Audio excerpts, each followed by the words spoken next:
আজ একেবারেই রান্না করতে ইচ্ছা করছিল না, কিন্তু কি আর করার, কিছু তো একটা রান্না করতেই হবে। ঘরে ছিল কয়েক টুকরো রুই মাছ, সেই মাছ দিয়ে ভাবলাম আজ একটু খুব সহজে ফাঁকিঝুঁকি রেসিপি তৈরি করি। তা বন্ধুরা নমস্কার, কেমন আছো সবাই? বন্ধুরা চলো আমি আজ তোমাদের সঙ্গে শেয়ার করব এই ফাঁকিঝুঁকি রেসিপিটি রুই মাছ দিয়ে কীভাবে করতে হয়। তার জন্য মাছগুলো আমি প্রথমে খুব ভালোভাবে ভেজে নিয়েছি, তারপরে কড়াইতে আমি দিয়ে দিচ্ছি জিরে ফোড়ন,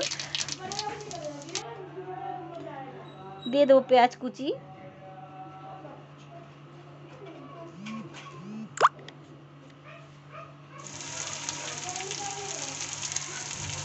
পেঁয়াজগুলো হালকা ফ্রাই করে নেব।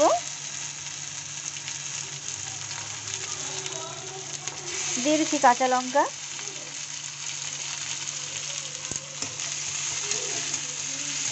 দিয়ে দিচ্ছি টমেটো। এখানে আমি দুটো মিডিয়াম সাইজের টমেটো কেটে নিয়েছিলাম। এবার সবগুলো উপকরণ আমি ভালোভাবে ভেজে নেব। এই রান্নাটা কিন্তু খুব সহজে ঘরে থাকা উপকরণ দিয়েই তৈরি হয়ে যায়। বন্ধুরা তোমরা যে কোনো সময় করে নিতে পারো, খেতে কিন্তু দুর্দান্ত হয়। দিয়ে দিচ্ছি স্বাদ অনুযায়ী লবণ,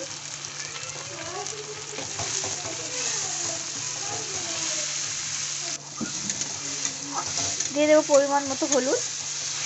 আবার মশলাটা আমি ভালোভাবে ভেজে নেব। এখানে তোমরা রেড চিলি পাউডারও ব্যবহার করতে পারো, কিন্তু আমি করিনি, আমি কাঁচা লঙ্কা দিয়েই রান্নাটা করব। ভালোভাবে মশলাটা ভেজে নেওয়ার পরে এখন আমি দিয়ে দেবো জল। জলটা খুবই অল্প পরিমাণ দিতে হবে, রান্নাটা কিন্তু আমি একেবারেই ঝোল করব না, তার জন্য জলটা খুবই কম দিতে হবে।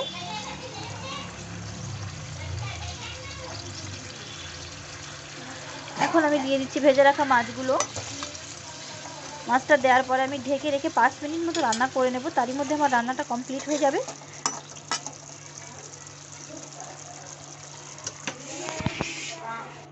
ব্যাস বন্ধুরা, হয়ে গেল আমার রুই মাছের এই মজাদার রেসিপিটি। খুবই সহজে 5 মিনিটের মধ্যেই তোমরাও যে কোনো সময় করে নিতে পারো, দারুণ লাগে কিন্তু বন্ধুরা। আর আমার ভিডিওগুলো ভালো লাগলে তাহলে তোমরা আমার চ্যানেলটিকে সাবস্ক্রাইব